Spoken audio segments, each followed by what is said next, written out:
Bismillahirrahmanirrahim. Assalamualaikum warahmatullahi wabarakatuh. Bagaimana kabarnya anak-anakku? Semoga semua dalam keadaan sehat ya, dan tetap bersemangat dalam menuntut ilmu. Meskipun memang kita hanya bisa melaksanakan pembelajaran jarak jauh. Baik, bertemu lagi bersama dengan Ibu ya dalam mata pelajaran Pendidikan Pancasila dan Kewarganegaraan kelas 8. Untuk memulai pembelajaran kita pada kali ini, alangkah baiknya kita berdoa terlebih dahulu ya. Berdoa menurut agama dan kepercayaan masing-masing, dipersilahkan. Berdoa dicukupkan. Semoga Allah Subhanahu wa Ta'ala, Tuhan yang Maha Esa, memberikan kelancaran dan kemudahan pada pembelajaran kali ini. Baik anak-anak, untuk memastikan bahwa kalian sudah siap menerima materi pelajaran kali ini, coba pastikan duduk kalian itu nyaman dan tenang. Lalu kalian menggunakan seragam sekolah yang lengkap ya. Dan juga kalian siapkan alat tulis beserta buku paket PPKN kelas 8.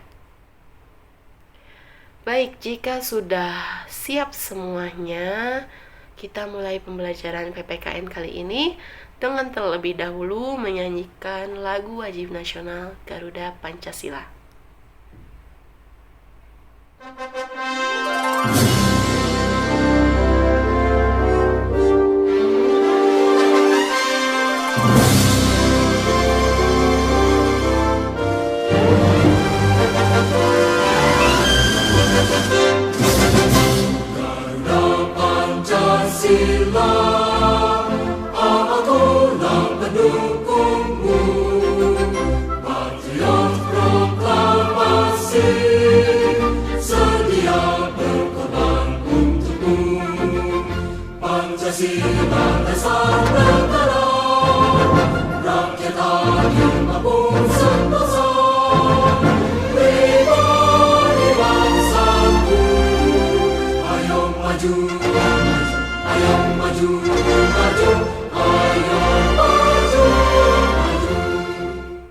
Baik anak-anak, langsung saja kita mulai pembelajaran PPKN kita pada kali ini.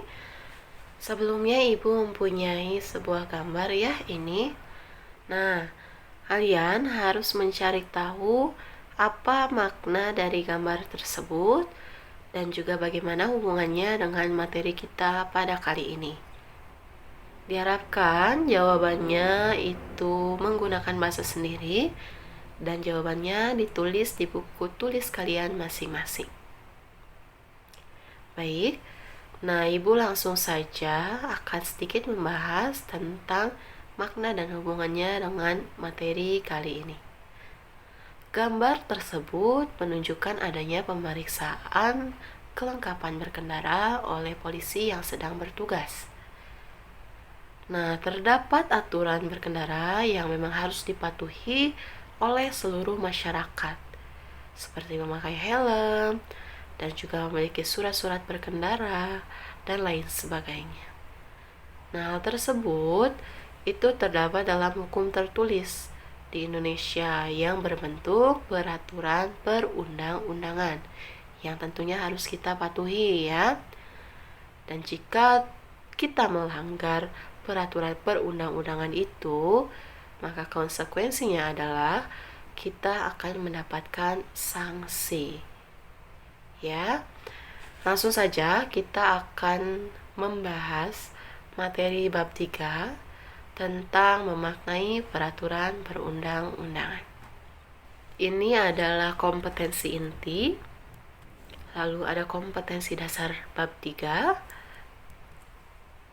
Ada indikator pencapaian kompetensi.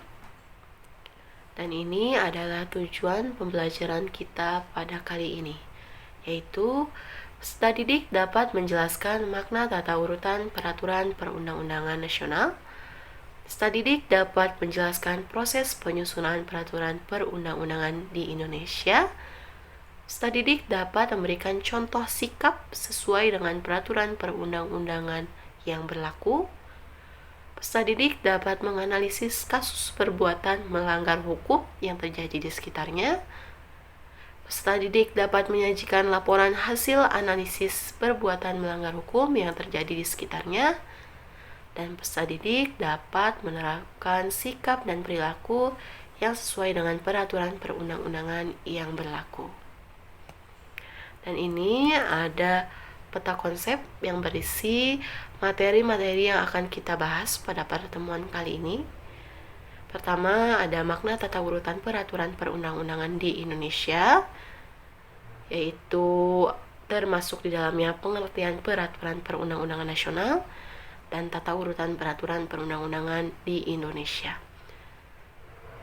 Lalu ada proses penyusunan peraturan perundang-undangan yang berisi proses penyusunan Undang-Undang Dasar Negara Republik Indonesia tahun 1945, ketetapan MPR, undang-undang dan perpu, peraturan pemerintah, peraturan presiden, peraturan daerah provinsi, dan peraturan daerah kabupaten atau kota.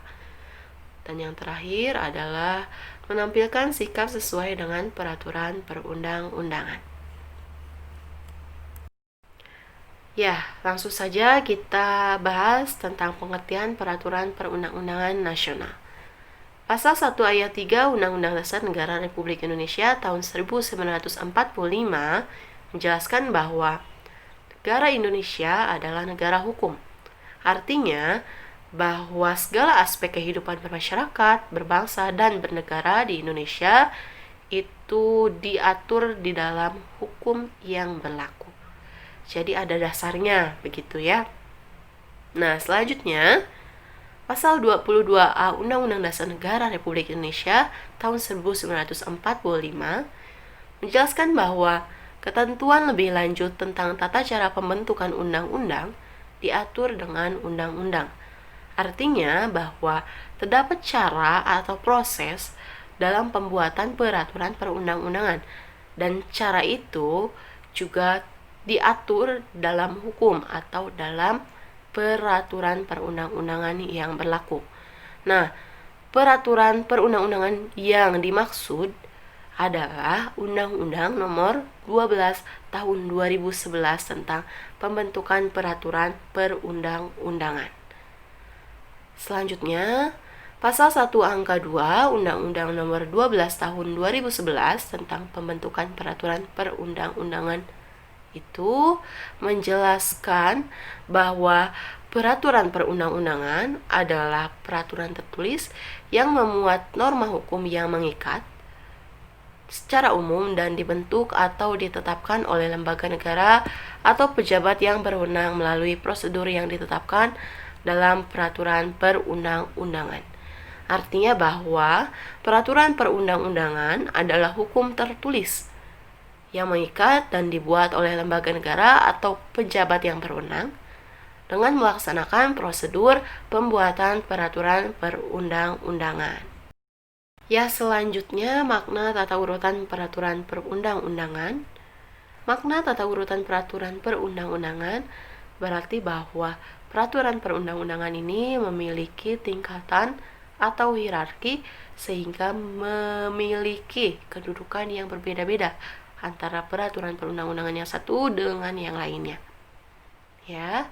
Nah, tata urutan peraturan perundang-undangan ini harus memerhatikan 7 prinsip-prinsip atau asas-asas umum di dalam hukum, yaitu 1. Dasar peraturan perundang-undangan itu selalu peraturan perundang-undangan.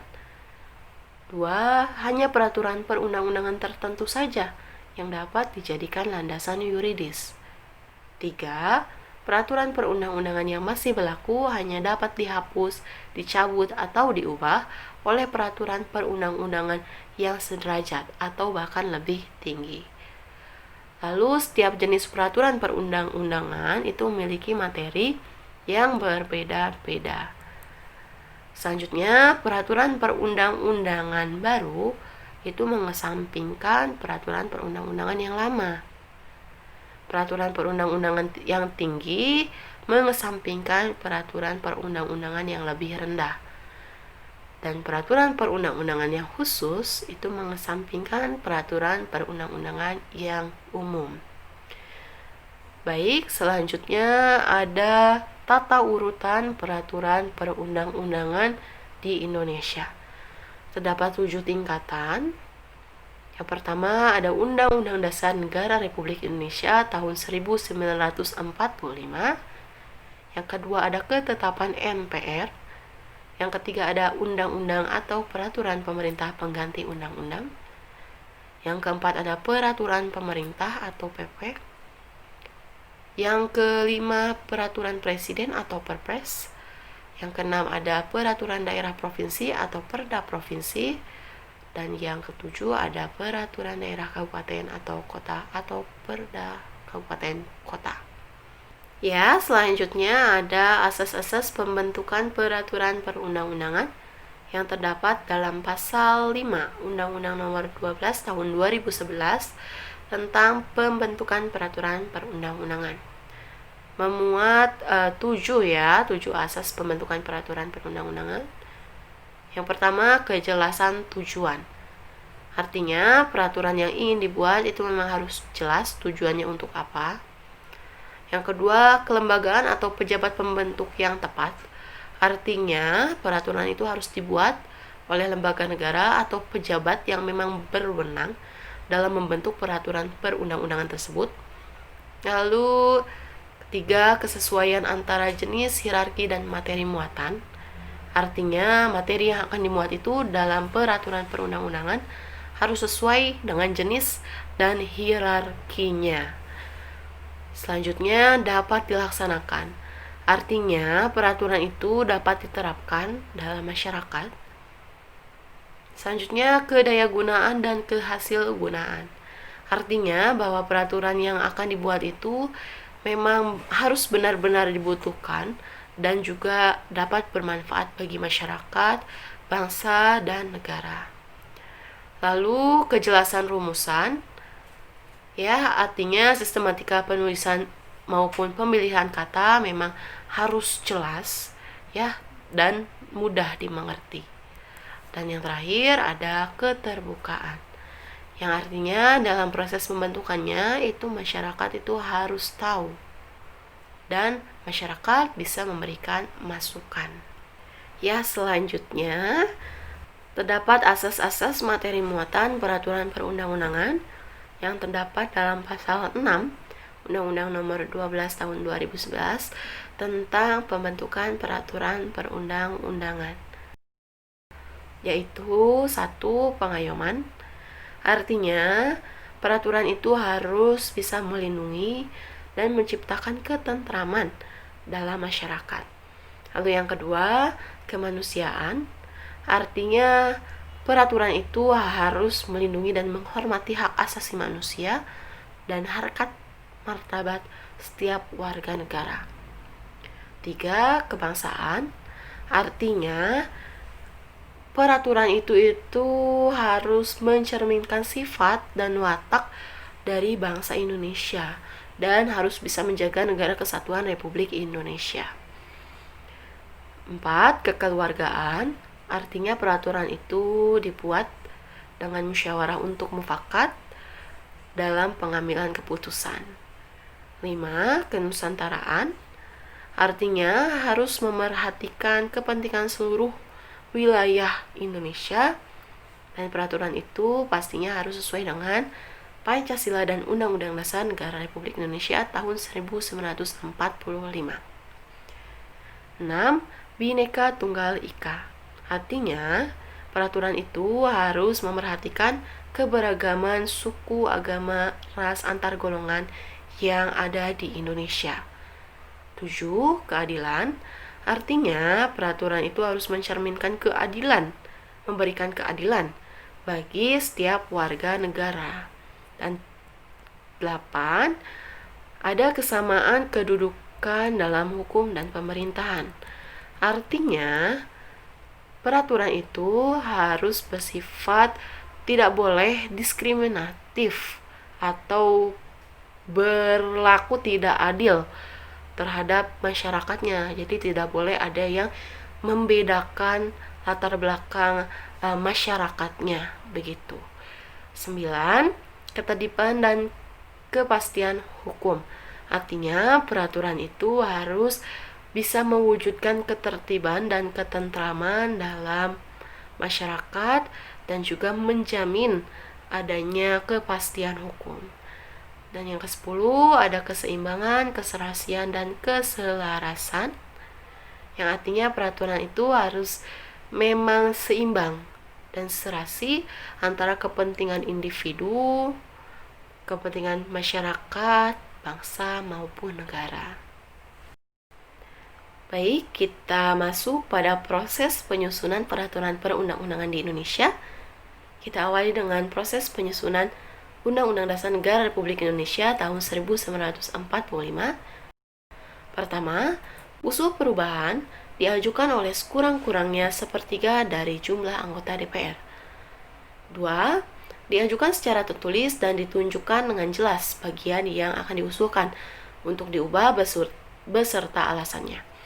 3. Sidang MPR mengubah pasal-pasal itu harus dihadiri sekurang-kurangnya 2/3 dari jumlah anggota MPR. Dan yang keempat, putusan untuk mengubah itu harus disetujui oleh sekurang-kurangnya 50% ditambah 1 dari anggota MPR. Ya, perlu diingat ada beberapa hal yang harus dipatuhi. Yang pertama, dalam Undang-Undang Dasar ini tidak boleh mengubah pembukaan Undang-Undang Dasar Negara Republik Indonesia tahun 1945. Lalu yang kedua, harus bisa mempertahankan negara kesatuan Republik Indonesia. Yang ketiga, harus mempertegas sistem pemerintahan presidensil. Yang keempat, penjelasan Undang-Undang Dasar Negara Republik Indonesia tahun 1945 yang bersifat hukum itu harus dimasukkan ke dalam pasal-pasal. Dan yang kelima, perubahan itu harus secara adendum, ya. Pada proses penyusunan ketetapan Majelis Permusyawaratan Rakyat atau TAP MPR. Pertama, ada pembicaraan tingkat 1, yakni penyusunan rancangan ketetapan atau rantap dan rancangan keputusan atau rantus oleh Badan Pekerja MPR. Dan nantinya Badan Pekerja MPR ini akan menerima materi dan bahan yang diusulkan oleh anggota MPR untuk kemudian disusun menjadi TAP MPR. 2. Pembicaraan tingkat 2, yakni pembahasan rantap dan rantus tadi di dalam sidang paripurna MPR. Yang ketiga, ada pembicaraan tingkat 3, yakni pembahasan hasil pembicaraan tingkat 1 dan 2 dalam rapat komisi MPR. Dan nanti hasil pembicaraan berupa rantap dan rantus tadi itu hasilnya dalam pembicaraan 3, ya. Pembicaraan tingkat 3 ini hasil rantap dan rantus yang telah diperbarui untuk kemudian nanti disahkan. Nah, di pembicaraan tingkat 4 ada rapat paripurna untuk mengambil keputusan penetapan ketetapan MPR yang dipimpin oleh pimpinan rapat saat itu. Nah, untuk proses penyusunan undang-undang ada 2 cara, yaitu RUU yang diajukan oleh DPR dan RUU yang diajukan oleh DPD. Untuk RUU yang diajukan oleh DPR, prosesnya itu DPR mengajukan RUU secara tertulis kepada Presiden, lalu Presiden menugasi menteri terkait untuk membahas RUU bersama DPR, dan apabila disetujui bersama oleh DPR dan Presiden, maka RUU itu akan disahkan oleh Presiden menjadi undang-undang. Selanjutnya, jika pengajuan RUU dilakukan oleh DPD, maka tata caranya yaitu DPD mengajukan usul RUU kepada DPR secara tertulis. Lalu DPR membahas RUU yang diusulkan oleh DPD melalui alat kelengkapan DPR. Dan nanti DPR akan mengajukan RUU secara tertulis kepada Presiden. Nah, Presiden ini nanti akan menugasi menteri terkait untuk membahas RUU bersama DPR. Dan nanti jika disetujui, maka RUU itu akan disahkan oleh Presiden menjadi undang-undang. Selanjutnya ada peraturan pemerintah pengganti undang-undang. Proses penyusunannya yaitu Presiden berhak mengeluarkan perpu dalam ihwal kegentingan yang memaksa. Nah, Perpu ini harus mendapat persetujuan DPR dalam masa persidangan berikutnya. Apabila Perpu tidak mendapat persetujuan DPR, maka Perpu harus dicabut. Dan apabila Perpu mendapat persetujuan DPR, maka Perpu itu akan ditetapkan menjadi undang-undang.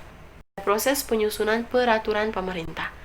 Yang pertama ada perencanaan rancangan peraturan pemerintah oleh kementerian dan atau lembaga pemerintah bukan kementerian sesuai dengan bidang tugasnya. Yang kedua ada penyusunan rancangan peraturan pemerintah dengan membentuk panitia antar kementerian dan atau lembaga pemerintah bukan kementerian. Dan yang ketiga ada pengesahan dan penetapan oleh presiden.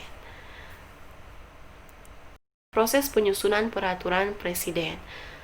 Ada 3 proses ya. Pertama ada pembentukan panitia antar kementerian dan garis miring atau lembaga pemerintah non kementerian oleh pengusul. Lalu yang kedua ada pengharmonisan, pembulatan, dan pemantapan konsepsi rancangan peraturan presiden yang dikoordinasikan oleh menteri yang menyelenggarakan urusan pemerintahan di bidang hukum. Ya, dan selanjutnya itu ada pengesahan dan penetapan oleh presiden. Selanjutnya ada proses penyusunan peraturan daerah provinsi. Ada 2 cara ya. Nah, yang pertama ada rancangan perda provinsi yang diajukan oleh DPRD provinsi, dan yang kedua ada rancangan perda provinsi yang diajukan oleh gubernur. Untuk rancangan perda provinsi yang diajukan oleh DPRD provinsi, tata caranya yaitu DPRD provinsi mengajukan rancangan kepada gubernur secara tertulis. Lalu yang kedua, DPRD provinsi bersama gubernur nantinya akan membahas rancangan perda provinsi. Dan apabila nanti memperoleh persetujuan bersama, rancangan perda itu akan disahkan oleh gubernur menjadi perda provinsi. Selanjutnya, untuk rancangan perda provinsi yang diajukan oleh gubernur, prosesnya yaitu gubernur nanti akan mengajukan rancangan kepada DPRD provinsi secara tertulis. Lalu DPRD provinsi bersama gubernur nanti akan membahas rancangan perda provinsi, dan apabila memperoleh persetujuan bersama, maka rancangan perda itu akan disahkan oleh gubernur dan menjadi perda provinsi. Selanjutnya, proses penyusunan peraturan daerah kabupaten atau kota. Sebenarnya prosesnya sama dengan penyusunan peraturan daerah di tingkat provinsi, hanya saja ini penyusunan peraturan daerah di tingkat kabupaten atau kota. Namun untuk lebih jelasnya akan Ibu jelaskan. Ada dua cara. Yang pertama, jika rancangan perda itu diajukan oleh DPRD kabupaten atau kota, maka DPRD kabupaten atau kota harus mengajukan rancangan kepada bupati atau wali kota secara tertulis. Lalu DPRD kabupaten atau kota bersama bupati atau wali kota membahas rancangan perda kabupaten atau kota. Dan apabila memperoleh persetujuan bersama, maka rancangan perda itu akan disahkan oleh bupati atau wali kota menjadi perda kabupaten atau kota. Nah, untuk perda yang diajukan oleh bupati atau wali kota, tata caranya yaitu bupati atau wali kota mengajukan rancangan kepada DPRD kabupaten atau kota secara tertulis. Selanjutnya, DPRD kabupaten atau kota bersama dengan bupati atau wali kota itu membahas rancangan perda kabupaten atau kota. Dan apabila memperoleh persetujuan bersama, maka rancangan perda itu akan disahkan oleh bupati atau wali kota menjadi perda kabupaten atau kota. Ya, selanjutnya ada tentang menampilkan sikap sesuai dengan peraturan perundang-undangan.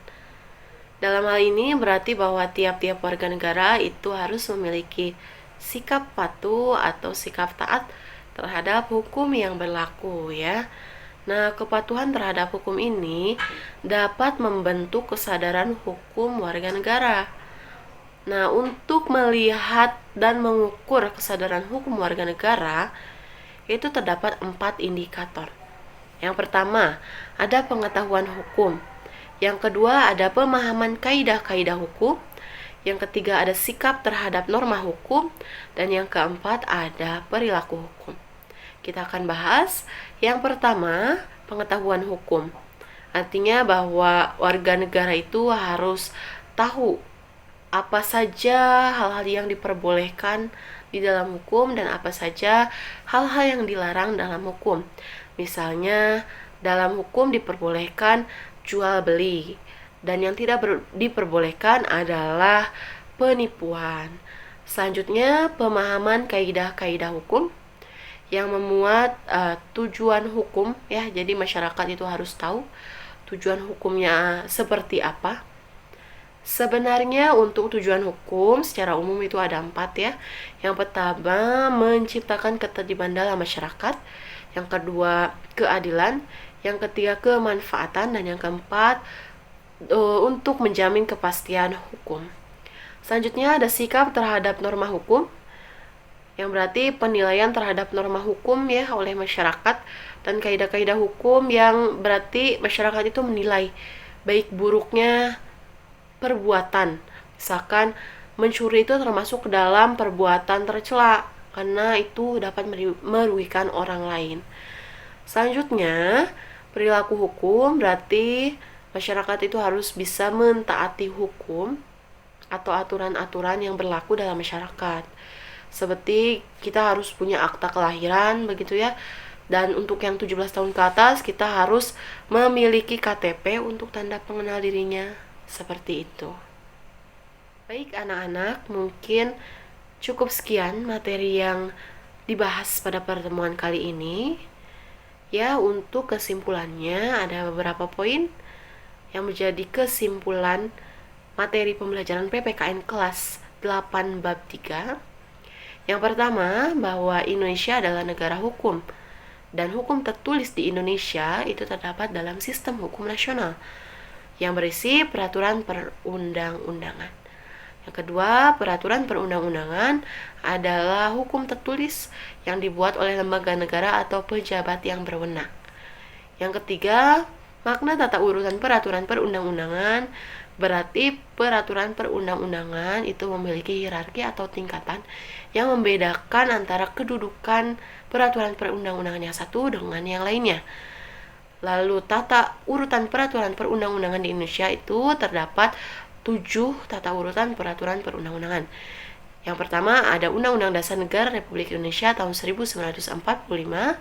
Yang kedua ada Ketetapan Majelis Permusyawaratan Rakyat. Yang ketiga ada Undang-Undang atau Peraturan Pemerintah Pengganti Undang-Undang. Yang keempat adalah Peraturan Pemerintah. Yang kelima adalah Peraturan Presiden. Yang keenam ada Peraturan Daerah Provinsi. Dan yang ketujuh ada Peraturan Daerah Kabupaten atau Kota. Selanjutnya, untuk pembuatan peraturan perundang-undangan itu terdapat dalam Undang-Undang Nomor 12 Tahun 2011 yang di dalamnya memuat tata cara pembuatan tiap-tiap peraturan perundang-undangan, ya, dan asas-asas dalam pembentukan peraturan perundang-undangan juga dimuat di sana. Lalu asas materi muatan peraturan perundang-undangan juga dimuat di dalam undang-undang tersebut, dan tentunya ketentuan-ketentuan lain yang berkaitan dengan pembentukan peraturan perundang-undangan itu ada tertulis dalam undang-undang tersebut. Nah, selanjutnya kepatuhan terhadap hukum itu dapat membentuk kesadaran hukum. Dan untuk mengukur kesadaran hukum warga negara itu ada 4 indikator. Yang pertama ada pengetahuan hukum, ada pemahaman kaidah-kaidah hukum, ada sikap dan norma-norma hukum, dan yang terakhir ada perilaku hukum. Baik anak-anak, selesai sudah pembahasan materi bab 3 pada pertemuan kali ini.